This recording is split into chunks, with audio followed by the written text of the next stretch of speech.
There was a certain rhythm to the way Daniel and Isabel lived their lives, like a perfectly choreographed dance that only the two of them knew how to perform.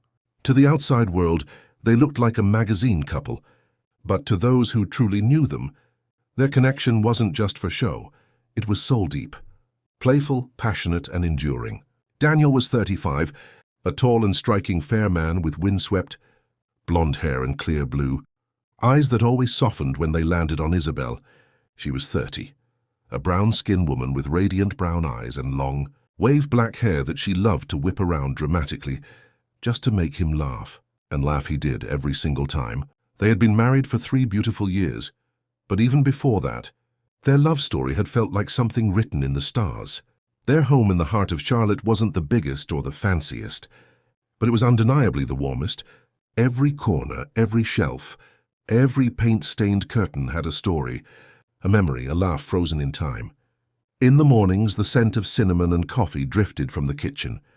Daniel loved cinnamon on everything, cereal, toast, even in his eggs if he was being adventurous. Isabel hated it, but she made it for him anyway. And he, in turn, would always leave her toothbrush, slightly tilted in the holder, just enough to annoy her. "Daniel, how many times must I fix this toothbrush before it learns where it belongs?" He'd peek in from the bathroom doorway, coffee in hand, smirking. "It's a toothbrush, not a soldier. Let it live a little." Oh, really? She'd storm into the bathroom, grab the toothbrush, and place it precisely back in its slot. Then she'd spin on her heel, muttering, "One day, I'll replace it with a new one that obeys me." But the very next day he'd tilt it again, and they'd laugh like kids, like they had no bills, no work, no responsibilities, just love. Isabel had her own quirks. She was meticulous about her makeup.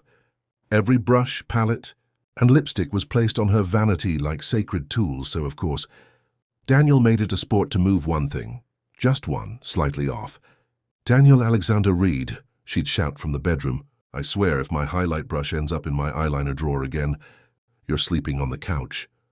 "But babe," he'd reply from the hallway, "I thought I was helping you organize by hue."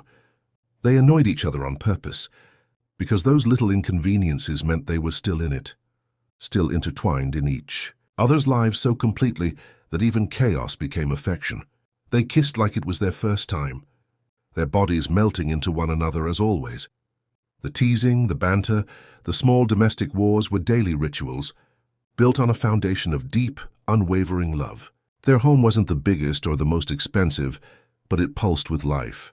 The living room was a memory museum, walls filled with wedding photos, travel snapshots, and candid moments that captured their everyday joy.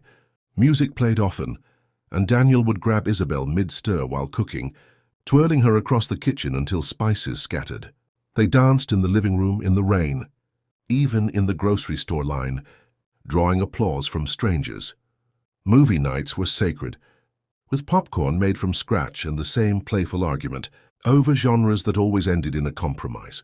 Friends and family often asked them, "How do you two stay so in love?" And Isabel would answer, "Because we never stopped being each other's favorite person." They celebrated extravagantly, not with money but with meaning. Daniel once rented a hot air balloon for her birthday. Isabel, not to be outdone, planned a mystery weekend getaway to Asheville, where they went wine tasting, skinny dipped in a hidden spring, and made love under the trees with the wind whispering around them.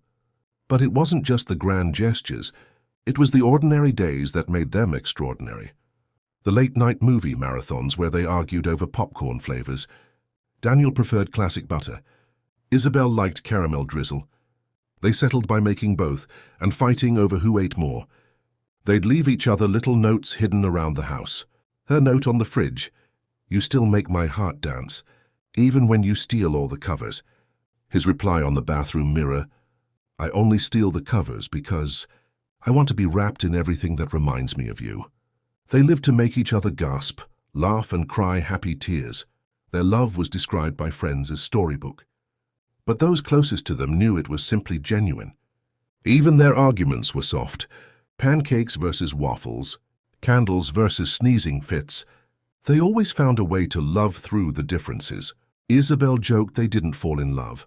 They tripped into it and never got up. That morning, as they prepared for their third wedding anniversary. Everything felt perfect.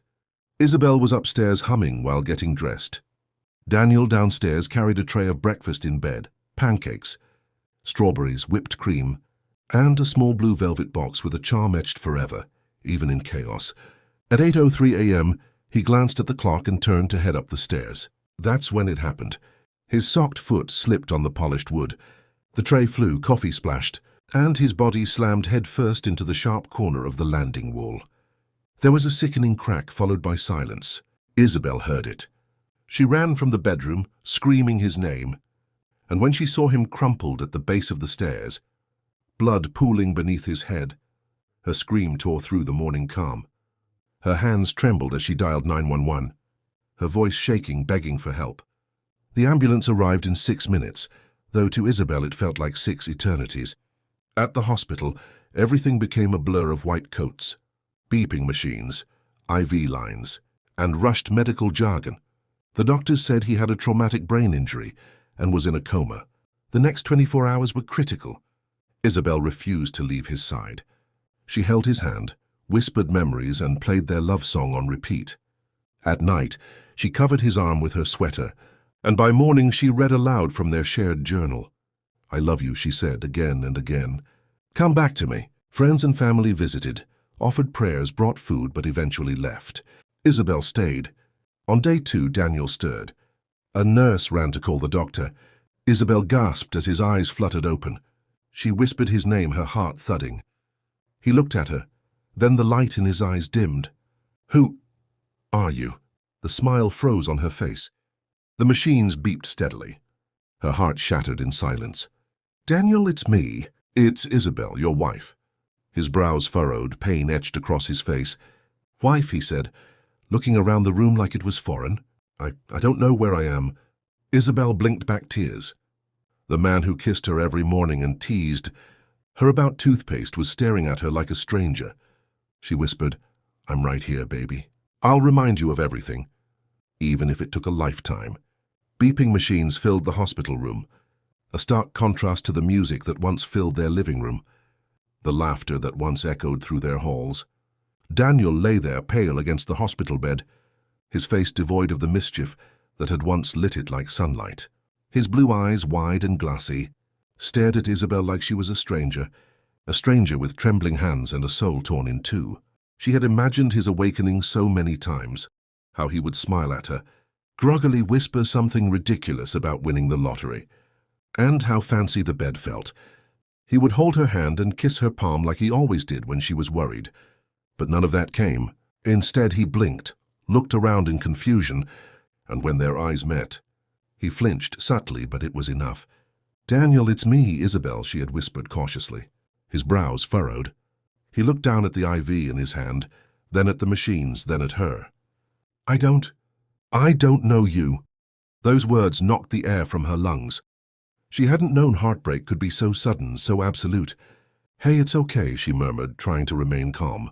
"You hit your head hard. The doctor said memory loss might happen. But I'm here. I'm right here." The doctor entered shortly after, checked his vitals, shone a light into his eyes. A CT scan was ordered. They confirmed what Isabel had feared: traumatic brain injury, causing severe retrograde amnesia. Daniel had no memory of the accident, no recollection of who he was or who she was. The hospital kept him for observation. Isabel stayed every night. She wouldn't leave. She brought in framed photos from their wedding, played their favorite jazz playlist softly through her phone, cooked his favorite chicken Alfredo, and snuck it past the nurses.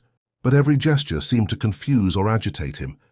He'd wince at the pictures, turn his face away from their wedding video, and when she held his hand he wouldn't pull away. But he wouldn't hold it back either. 1 week later, Daniel was cleared for discharge. Physically, he had recovered remarkably, but emotionally and cognitively, he was adrift. Returning home was like walking into a museum of someone else's life, their life. Isabel had cleaned the house meticulously. She filled the living room with scented candles, made his favorite dinner, wore the red dress he used to love. He sat on the couch, looking at everything with growing discomfort. "These are all ours?" he asked quietly, gesturing to the framed memories on the wall. Yes, she smiled softly.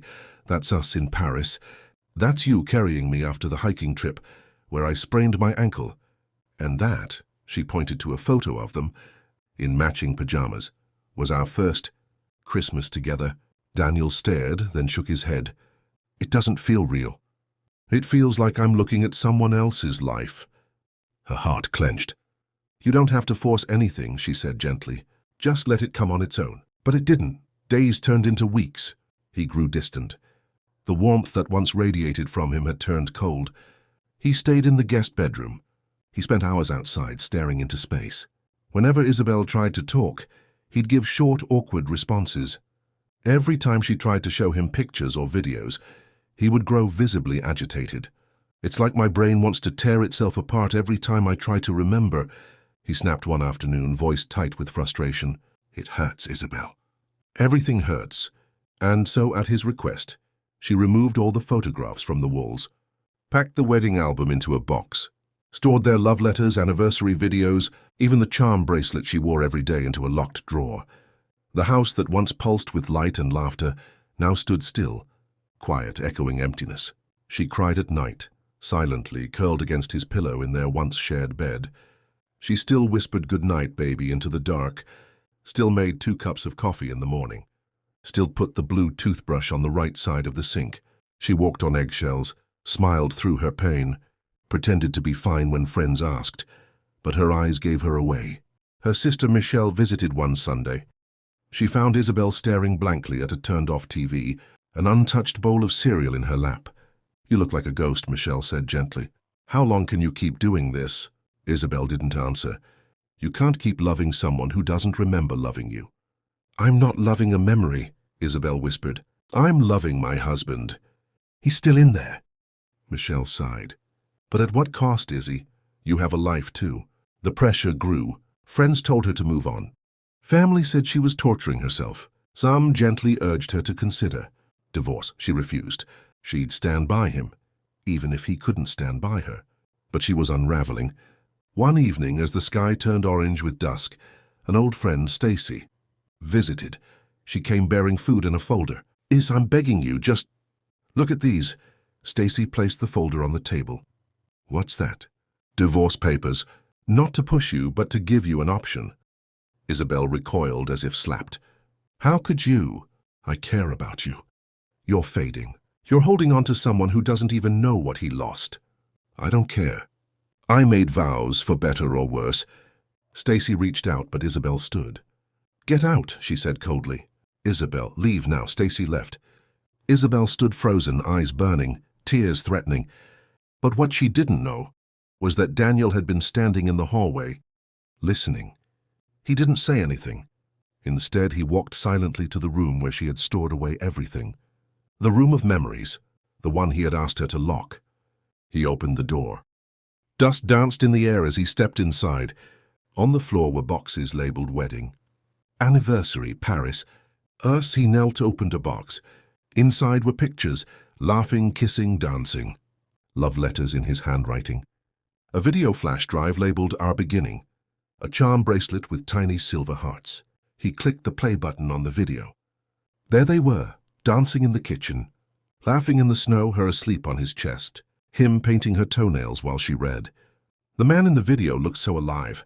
He began to cry. Tears rolled silently down his cheeks. His hands trembled. I don't remember you, he whispered to the screen. But I know I was in love with you. Isabel found him like that, curled on the floor, sobbing, surrounded by their love. She dropped to her knees beside him. He looked up at her, face streaked with tears. I'm sorry, he choked. I didn't want to forget. I swear I tried. She held his face, kissed his forehead. It's not your fault. I don't deserve you. You're my husband, Daniel. That will never change.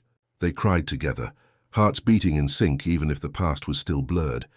Through the tears, he whispered, I may not remember our past, but can we make a new one? She nodded slowly. He cupped her face.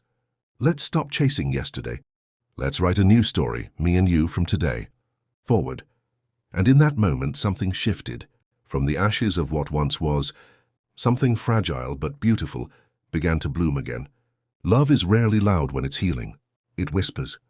After that night in the memory room, after the tears and trembling words, after Daniel reached out and Isabel took his hand again, a quiet sort of peace settled between them. It wasn't the fireworks they once shared, but it was a beginning, fragile, hopeful. Real, they moved through the house like two people navigating a new map. Every room was once a love letter written in laughter. Now each step was both a discovery and a ghost. Daniel started asking questions. Did I always hate broccoli this much? You used to pretend to like it just to impress me. And the photo by the stairs. The one with the Eiffel Tower, our honeymoon. You tried to speak French the whole trip, and ended up ordering snails by accident. He smiled then, the faintest upturn of his lips, but it was a smile. Isabel held on to those crumbs of progress like gold. Their days became filled with small moments. He would sit on the porch in the evenings, sketching, the talent he hadn't forgotten. Isabel would bring 2 cups of tea, just like always. They didn't talk much, but their silence grew more comfortable. They started going on short walks around the neighborhood. At first, he kept his hands in his pockets. But one afternoon, he offered his arm, and Isabel held onto it like it was oxygen. One Saturday, Isabel recreated their first movie night. Same old blankets, same worn-out couch, same popcorn bowl that had a chip on the side. She played The Notebook. Halfway through, she looked over and found him, watching her instead of the screen. What? You cried during this part before, didn't you? Yes. He nodded, still watching her. I think I loved watching you cry. In a good way. It meant something to me. Her throat tightened. It still does. But it wasn't always easy. Not every day was soft and light. Some mornings Daniel woke up with headaches, confusion clouding his thoughts. He'd stand in the kitchen, forgetting where the spoons were kept, getting frustrated at his own brain. He'd snap at Isabel without meaning to. You hover too much. I need space. And she would step away, quietly, but then cry into her pillow later, muffling her sobs. Some nights he would wake up in cold sweats, unable to place the shadows on the wall. He once asked her, "Are you sure I was a good man?" Isabel replied without hesitation, "The best man I've ever known." He looked away. I don't feel like him. Though Daniel was healing, albeit slowly, Isabel felt the weight of it all pressing against her. She had returned to work part-time, but her heart never really left home. Every hour away felt like she was abandoning him. At the grocery store, she broke down in the cereal aisle because she didn't remember which brand he now preferred. Her friends grew distant. They didn't understand why she was still holding on. Their advice became sharper, edged in judgment. Even her own mother called one evening and said gently, "Sweetheart, you've given so much. Maybe it's time to let go." Let go of what? Of whom? A love like theirs wasn't something you dropped when it got hard. For Daniel, the guilt was the worst part. "I see you hurting," he said one night, eyes cast low.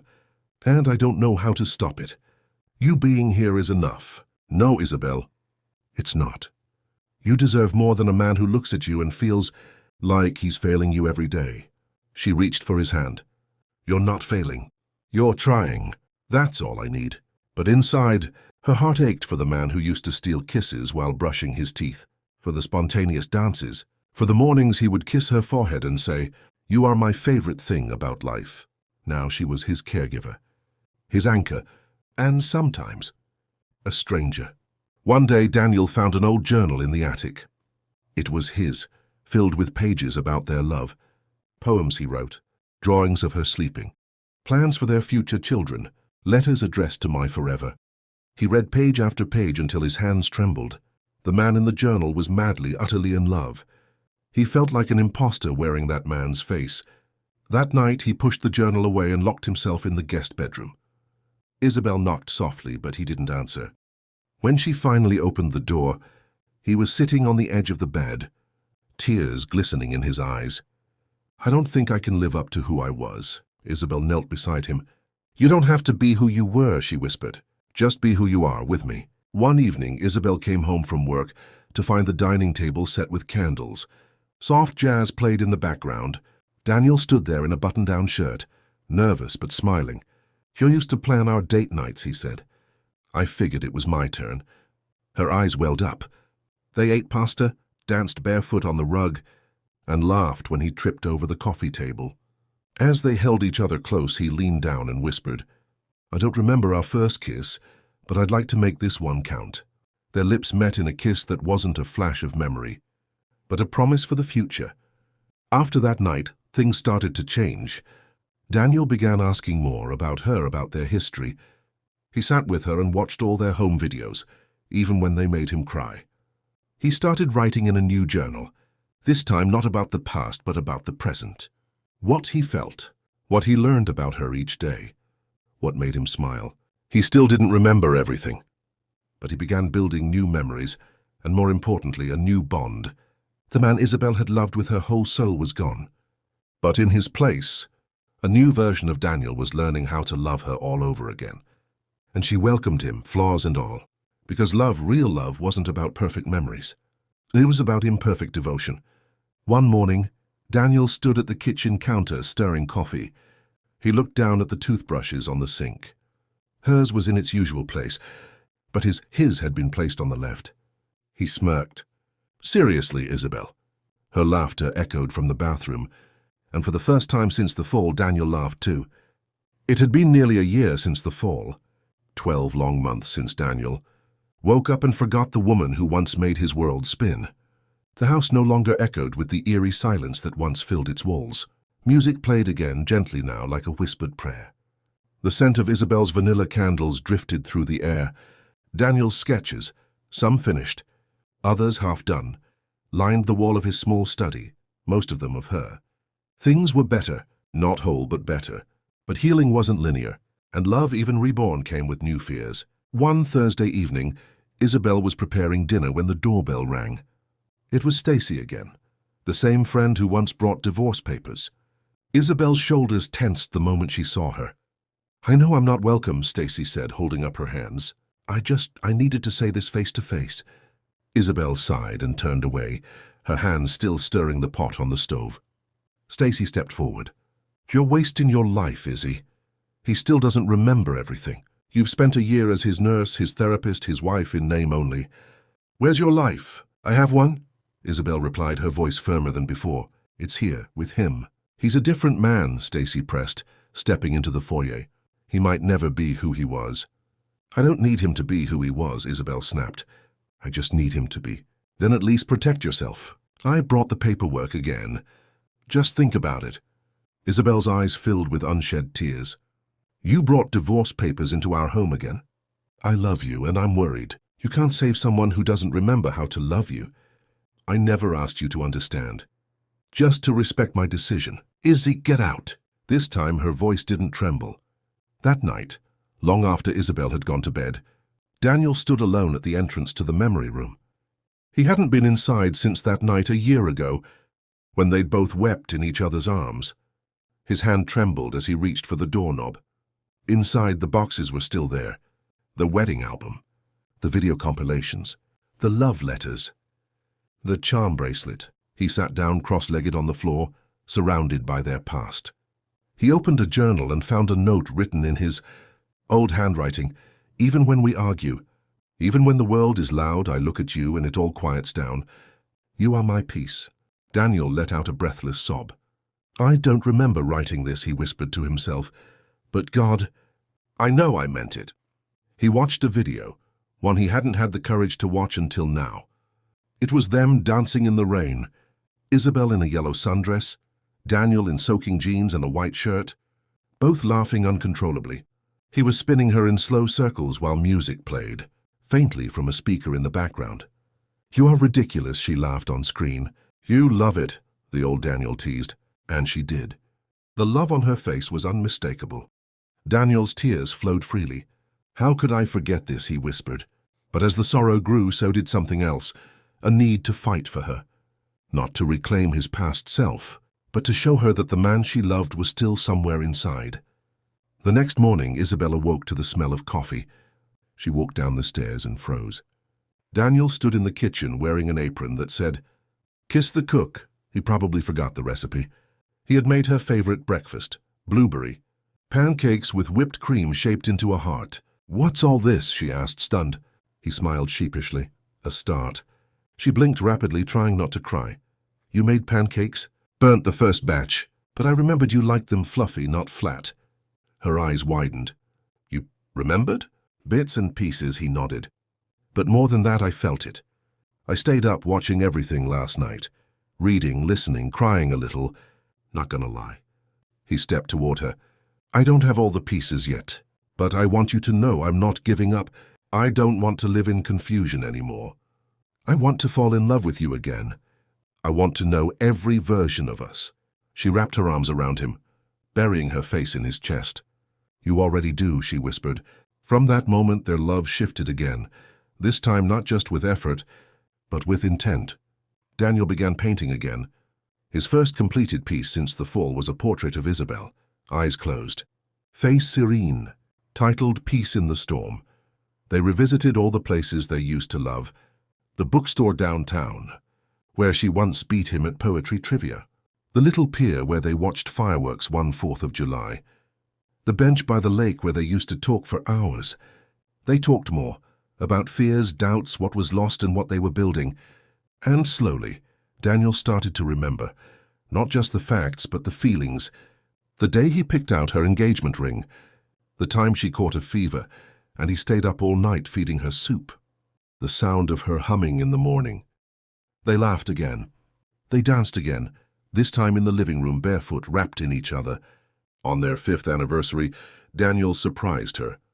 He brought her to the garden behind the house. Fairy lights were strung between trees. A table was set for two. A small speaker played at last by Etta James. Isabel gasped. Daniel? He pulled out a small box and opened it. Inside was a new charm for her bracelet. This one shaped like a tiny phoenix. The new beginning, he said, from the ashes. She was already crying when he knelt in front of her. I know we never needed to redo our vows, he said, voice thick with emotion, but I want to say them again. With the man I am now, I choose you, Isabel. In memory and in forgetting, in brokenness and in healing, I choose you today, tomorrow, and in every version of me. She dropped to her knees, too, and kissed him, tears sliding down both their cheeks. 3 weeks later, Isabel stood in their bathroom, holding a pregnancy test in shaking hands. She didn't know whether to laugh or cry, so she did both. When she told Daniel, he froze, then scooped her into his arms and spun her around, just like he used to. Their love had fallen, burned, and risen again, and now life was blooming from it. The morning of their 5th anniversary began with rain, soft, rhythmic silver rain that kissed the windows gently, as if blessing the house that had weathered so many storms. Daniel stood at the kitchen sink, watching droplets chase each other down the glass. He didn't mind the rain anymore. Isabel once told him rain was God's way of washing away what no longer served and leaving space for new life to bloom. And bloom life had. Just weeks before, Isabel had told him she was pregnant. He remembered the exact moment, the way her eyes shined with fear and joy, the way her lip trembled when she handed him the test. The breathless silence that followed, before he pulled her into his arms and cried. Now with her belly just beginning to show, their lives had found a new rhythm. It wasn't perfect, but it was theirs. The memories had been returning slowly, like fragments drifting through fog. A smell, a song, a sensation. One night, while walking barefoot across the kitchen, Daniel paused. Wait, this floor, you spilled red wine here once. You panicked because it stained the grout.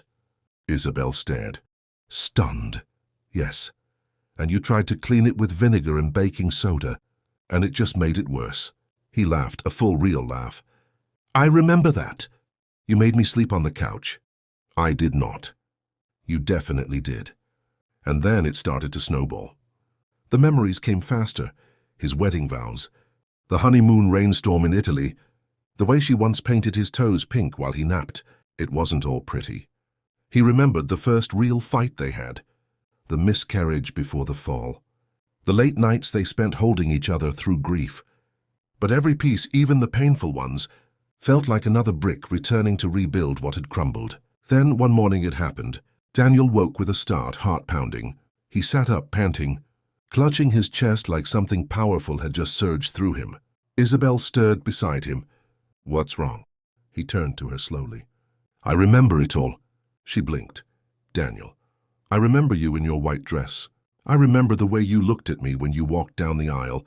I remember the first time I saw you cry during a movie. The exact shade of lipstick you wore on our second date. I remember how we used to say, I choose you instead of goodbye. Isabel sat up, breath caught. He cupped her face with both hands. I remember how I fell in love with you, and how I never stopped. She burst into tears, her entire body trembling.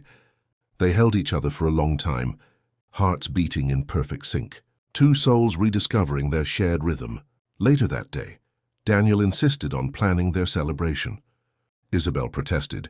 She was 6 months pregnant, and the couch had become her best friend.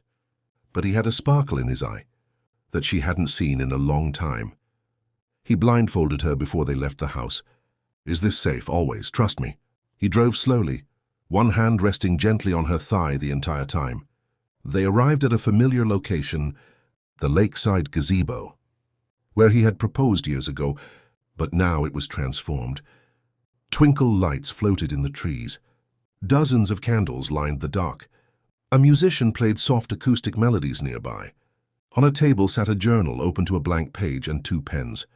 Daniel removed the blindfold. Isabel gasped. Daniel!